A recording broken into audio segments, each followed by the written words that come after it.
शकील जी, चल क्या रहा है? प्रधानमंत्री जी अचानक पलटी मार लेते हैं, नीतीश बाबू पलटी मारने वाले हैं, यह हम पिछले 10 दिनों से कह रहे हैं, और नीतीश बाबू पलटी मारे उससे पहले यहाँ प्रधानमंत्री पलटी मार रहे हैं। नॉन बायोलॉजिकल से बायोलॉजिकल बन गए, पहले बायोलॉजिकल से नॉन बायोलॉजिकल हुए थे, अब नॉन बायोलॉजिकल से बायोलॉजिकल हो रहे हैं, यानी भगवान के अंश से इंसान, और इंसान गलतियां करता है। ये बात क्यों स्वीकार कर रहे हैं? यहाँ पे हमारे साथ अनिल सिन्हा जी भी जुड़ गए हैं। अनिल जी, आपका भी स्वागत करता हूँ इस कार्यक्रम में। और सीधे शकील जी, थोड़ी हंसी तो आती होगी कि हमारे प्रधानमंत्री क्या क्या रूप लेके आते हैं। जयराम रमेश ने कहा, कांग्रेस के मीडिया डिपार्टमेंट के चेयरमैन हैं, कि जिस तरह जीएसटी की जो अनुमान है 2024 और 25 का 2024 और 25 का वो गिरा, तो उसके बाद जाहिर है कि प्रधानमंत्री जी को ये मालूम पड़ा कि वो देवता नहीं है। अगर देवता होते तो उस अनुमान को गिरने नहीं देते और 8% पे ले जाते, जो 4.6% के आसपास बताया जा रहा है। बाजार जिस तरह गिर रहा है, शेयर मार्केट, उसको देखते हुए मोदी जी चाहते तो उसको आसमान पे पहुंचा सकते थे। अमेरिका में नए राष्ट्रपति ट्रंप शपथ ग्रहण ले रहे हैं, मोदी जी चाहते तो बिना बुलाए वहां पहुंच सकते थे। बहुत कुछ इस दौरान ऐसा हुआ है जब से उन्होंने कहा है कि जो उनके हाथ में नहीं है, और उन्हें आखिर में ये स्वीकार करना पड़ा कि गलतियां मुझसे भी होती हैं, गलतियां मैंने भी की हैं। लेकिन एक बात इसमें बड़ी खास है, जिसको बिटवीन द लाइन समझने की जरूरत है। मोदी जी ने स्वीकार तो कर लिया मजबूरी में कि मैं भी मनुष्य हूं, लेकिन मैं देवता नहीं हूं। ये साथ में जुड़ा हुआ वाक्य है। ये कौन बोलता है मैं देवता नहीं हूं? ये ऊपर की स्थिति में बोलता बैठा हुआ कोई आदमी ही बोलता है। ये जो सामान्य मनुष्य है, जो इंसान की अच्छाइयां, बुराइयां, गुण दोष को मानता है, जो जमीन पे काम करता है, वो कभी नहीं बोलता कि मैं देवता तो नहीं हूं। मैं देवता नहीं हूं, ये बोलना भी अपने आप में एक बड़ा दंभ है, एक कॉम्प्लेक्स है। जब आदमी ये बोलता है तो इसका मतलब होता है कि काश में होता, काश में ऐसा हो सकता। आमतौर पे दूसरे लोग बोलते हैं कि साहब आप देवता थोड़ी हो कोई, लेकिन वो खुद बोल रहे हैं। तो देखिए, आज मोदी जी के सामने बहुत बड़ी बड़ी समस्याएं हैं। सबसे बड़ी समस्या तो उनके सामने ये दिल्ली का चुनाव है, जिसमें प्रधानमंत्री बनने के बाद से वो लगातार हारते चले जा रहे हैं, और हर बार वो आते हैं, हर बार बड़ी बड़ी बातें करते हैं। इस बार भी चुनाव की शुरुआत उन्होंने ही की। जब उनके भाषण पूरे हो गए, उसके बाद में चुनाव आयोग ने वहां चुनाव की घोषणा करी, और उन्होंने कहा क्या? उन्होंने कहा कि दिल्ली में जितनी भी जनहितकारी योजनाएं चल रही हैं, मैं उन्हें बंद नहीं करूंगा।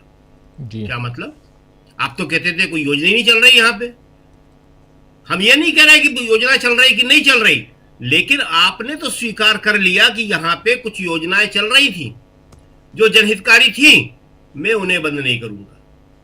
मतलब प्रधानमंत्री जी अब जो है क्या बोल रहे हैं, ये थोड़ा सा जो है उनके जो संदर्भ है उससे बाहर होता चला जा रहा है। पहले ऐसा नहीं था। पहले प्रधानमंत्री जी जो चाहते थे वही बोलते थे। यह आत्मविश्वास का लक्षण होता है कि आदमी जो चाहता है वही बोलता है। लेकिन जब आत्मविश्वास हिल जाता है तो बैट्समैन खेलना कोई शॉट चाहता है, लेकिन उसके बैट से कोई और शॉट निकल जाता है। यही मोदी जी के साथ आजकल हो रहा है। वो बोलना कुछ चाहते हैं, कहना कुछ चाहते हैं, लेकिन निकल कुछ जाता है। अभी ये जो इंटरव्यू आप दिखा रहे हैं, इसमें उनकी जो मुद्रा है वो आत्मविश्वास वाली नहीं है। बॉडी लैंग्वेज की बातें ये लोग बहुत करते थे। 2012, 2013 में कांग्रेस के नेताओं की, मनमोहन सिंह की, सोनिया गांधी की, सारा मीडिया जो है बॉडी लैंग्वेज एक्सपर्ट बन गया था। आज इस बॉडी लैंग्वेज को देख के ये नहीं बताएंगे, कुछ कुछ दयनीय है। कहीं से कॉन्फिडेंस नजर नहीं आता। ये उंगली उठा के इस तरह बोलना, सफाई की तरह बात को पेश करना, ये प्रधानमंत्री का गुण नहीं है। ये प्रधानमंत्री का गुण होता है कि अपनी बात जो है पूरे आत्मविश्वास से कहना। और वो आत्मविश्वास आता कहां से? जब आदमी काम करता है। तो आज तो सबसे बड़ी परीक्षा जो है मोदी जी की, वो दिल्ली चुनावी है। क्योंकि दिल्ली चुनाव का एक सीधा मतलब है कि 2013 से लेके, और उसके बाद उनकी सरकार आ गई थी 15, 20 सब चुनाव हारते चले जा रहे हैं वो। और इस चुनाव में भी क्या होगा कहना बहुत मुश्किल है, क्योंकि चुनाव ये जो है दिल्ली का बहुत ही दिलचस्प हो गया है। और जैसा आपने बताया कि राहुल गांधी की एंट्री हो रही है, राहुल गांधी ने अपना कैंपेन सॉफ्ट लॉन्च तो कर दिया है कल ही, लेकिन अब वो बाकायदा जो है इसमें आ रहे हैं। और ये इसलिए ज़रूरी है कि देखिए कांग्रेस की स्थिति भी इस बार बदल रही है। पहले उसके वोट का एक बड़ा हिस्सा आम आदमी पार्टी ले गई थी, लेकिन 2020 में उसके वोट का एक हिस्सा बीजेपी के पास भी गया हुआ है। तो अब जो है कांग्रेस इस चुनाव में किसको फायदा पहुंचाएगी, किसको नुकसान पहुंचाएगी, उसकी खुद की क्या स्थिति रहेगी, ये आज कोई भी बताने की स्थिति में नहीं है। मतलब कांग्रेस एक जो है यहाँ पे बड़ा प्लेयर इस चुनाव में इस बार बन गई है, जो 2013 के बाद में वो कभी दिखी नहीं थी।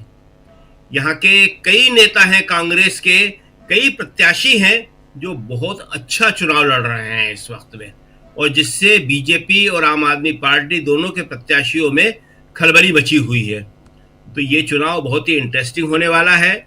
और जहाँ तक हमारे प्रधानमंत्री जी का सवाल है, तो थैंक्स गॉड कहना चाहिए, भगवान का लाख लाख शुक्रिया है कि उन्होंने हमारे एक इंसान को वापस हमें दे दिया। जो इंसान खुद को इंसान मानने से इनकार कर रहा था वो वापस आ गए हैं। और अब जो है एक इंसान के तौर पे यही है कि वो जो कह रहे थे कि गलतियां होती हैं, गलतियां न करें वो। और जो सबसे बड़ी समस्या है इस वक्त जीडीपी की, जिसको स्वीकार करने को तैयार नहीं है कि जीडीपी का अनुमान जो है बहुत ही कमज़ोर जा रहा है, 4 पॉइंट कुछ। अगर ये ऐसा ही गया तो देश की अर्थव्यवस्था पे बहुत बड़ा खतरा पैदा हो जाएगा।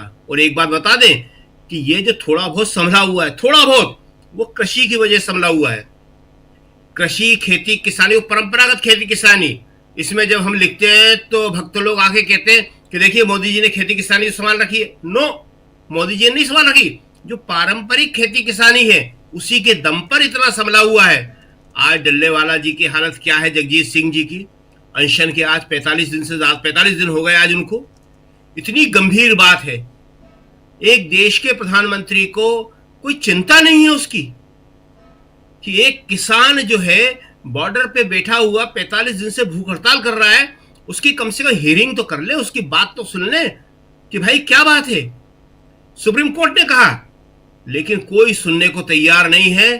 और ये जो है देश के लिए बहुत ही खराब स्थिति पैदा हो रही है कि हर सेक्टर में आप जहां पे भी देख लो, कहीं किसी की कोई सुनवाई नहीं है।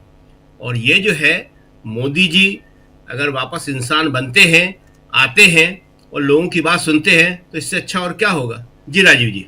बिल्कुल बिल्कुल, आप सही कह रहे हैं कि भगवान का शुक्रगुजार होना चाहिए।